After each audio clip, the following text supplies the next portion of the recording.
In the beginning, God created the heavens and the earth. God made heavens to be stewards of all creation. However, as the human population has grown, cities and factories have emerged as well. Humans are responsible for cutting down trees and poisoning the land that are necessary for our survival and the survival of animal and plant species that also inhabit our earth.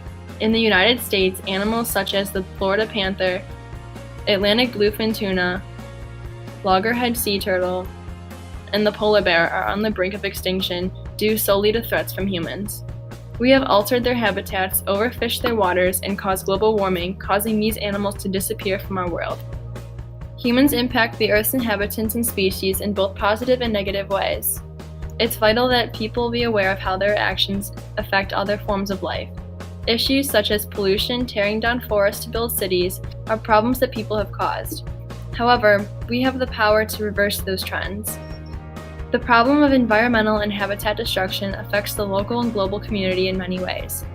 When just one habitat is destroyed or one species becomes extinct, the entire world is affected. The mission of our praxis team is to promote the awareness of the preservation of wildlife through zealous and willful action. We seek to create a more conscious and engaged community of environmentally oriented individuals.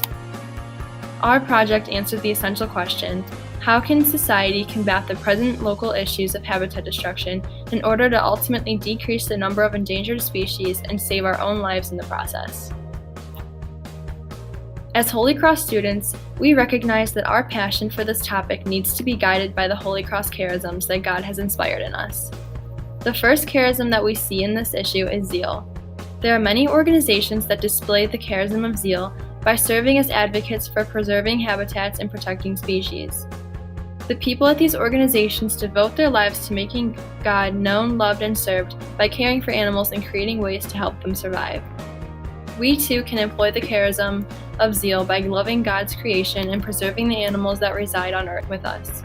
Psalm 96 explains, "Let the heavens rejoice, let the earth be glad, let the sea resound, and all that is in it.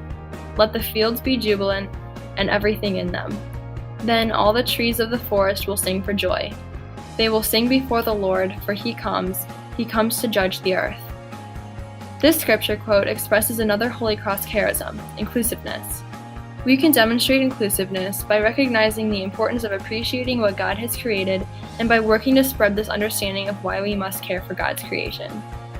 The core of combating this injustice is recognizing that the value and significance of life does not start and end with humanity, but encompasses all of God's creation. It is often quoted that we are called to be the stewards of the earth, and accomplishing such a task requires a sense of compassion and will to preserve life in all its forms, from the tiniest ant to the largest blue whale. That is why we are called to uphold the Catholic social teaching of care for God's creation, which calls for our utmost and unconditional respect for the Creator for our collective stewardship of creation. It is indeed a requirement of our faith, and provides perspective often forgotten in the present environmental challenges.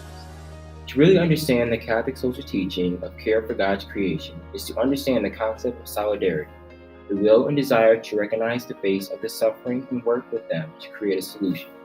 Solidarity is another theme of Catholic social teaching. The faces of the suffering are those that are ultimately silent and silenced. They are the organisms whose homes are destroyed each and every passing minute, and whose lives are casualties of war and the war of economic conquest. And the result of this never-ending war produces the ever-present injustice of endangered species and habitat destruction. As each and every one of us are called to act through solidarity, one of the first steps in answering this call is simply recognizing the faces of the suffering. Listening to those voices gives rise to making decisions and forming solutions, with not merely an economic interest, but an environmental one as well, and tirelessly seeking to bridge the two worlds so that each world's inhabitants can cross safely. As stated earlier, a central piece of information to remember is that our responsibility as humans does not end with caring for one another.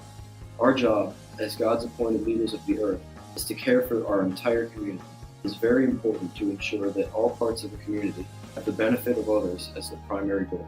Essentially, the definition of community, when in a Catholic context, is the way in which we organize our society. This includes our economic systems as well as our political systems. In the case of economics, we need to think not solely about making profits, but about how to make profits while protecting the wildlife around us. This is not difficult to do, as all we need is someone willing to make a line in the sand that will not be crossed. The political aspect of a community is equally as important as the economic aspect. In politics, the laws that govern our communities are made. It is absolutely crucial to the survival of all creatures that these laws be focused on the common good rather than the benefit of one specific group. Unfortunately, we live in a time of corruption and selfishness in the government. Oftentimes, politicians vote on laws simply for their own personal gain. This is where we come in. As members of the community, it is our job to live out God's will in regards to the community. In the context of our project, we must make absolutely certain that we actively partake in activities that raise awareness for wildlife. They are often neglected, especially by companies that overlook their well-being to make a profit. It is also very important to provide our votes to politicians who are proven to create laws equally beneficial to all parties affected. Our votes really do matter. Becoming an active participant in a community is something that anyone can do to positively impact those around them. This is what the circle of social action, or the praxis cycle, is all about. Before we can work for justice in the world, we must open our eyes to see the suffering around us. The first phase of the praxis cycle is awareness. We are first obligated to learn more about these problems and their causes. As humanity is spreading at an unbelievable speed, people are starting to ignore the fate of wild animals.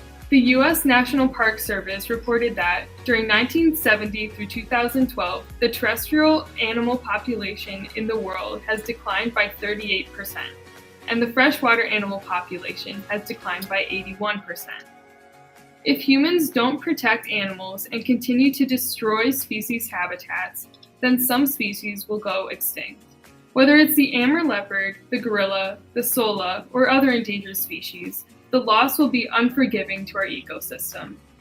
According to the Living World report from the World Wildlife Foundation, if current trends continue to 2020, vertebrate populations may decline by an average of 67% compared to 1970.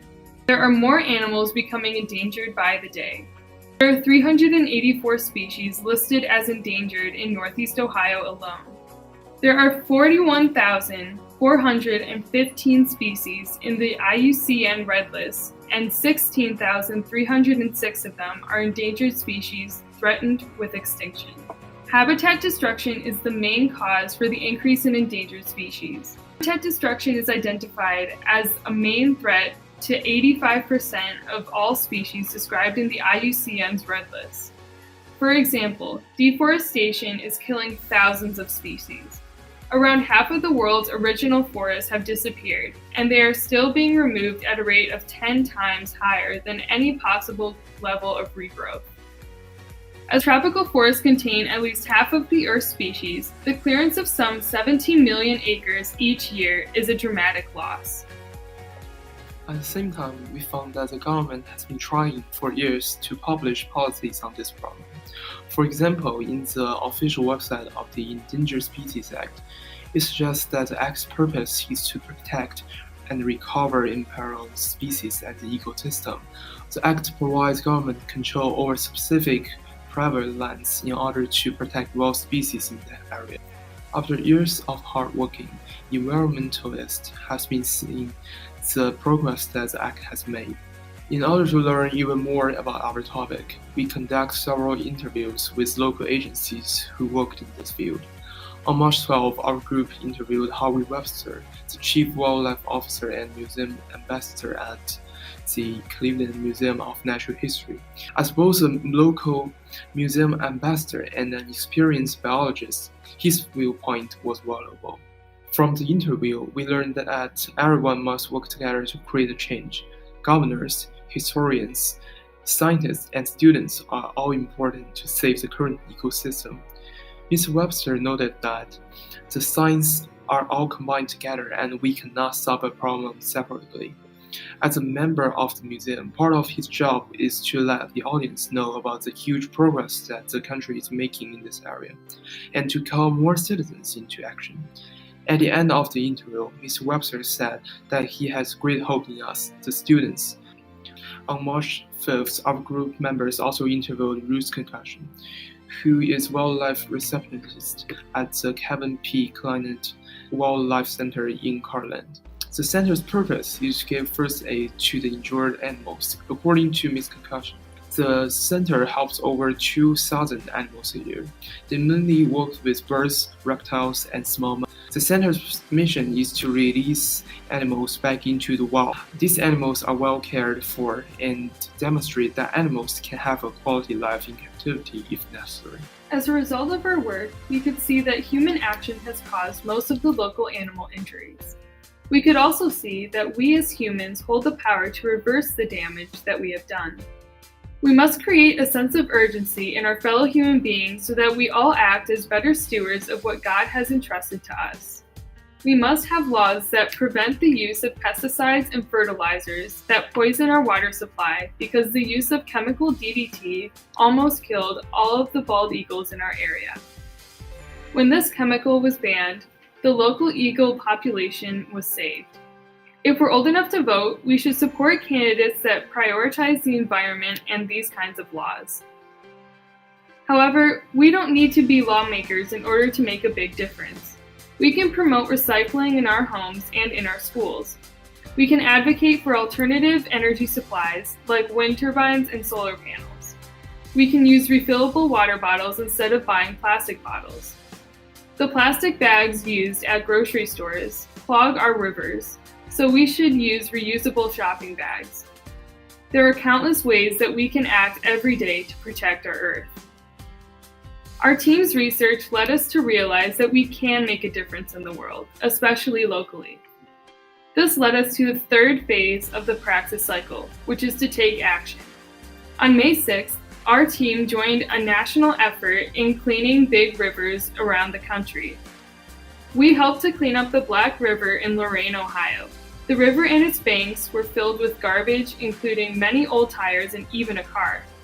One of the workers pointed out a habitat of river herring that will now be restored because of our efforts. We feel that our work made a difference in protecting local animal species and in making sure that we have clean water. Before the project began, we all had a basic understanding of why species are becoming endangered. However, we learned that humans have a much larger impact than we initially thought.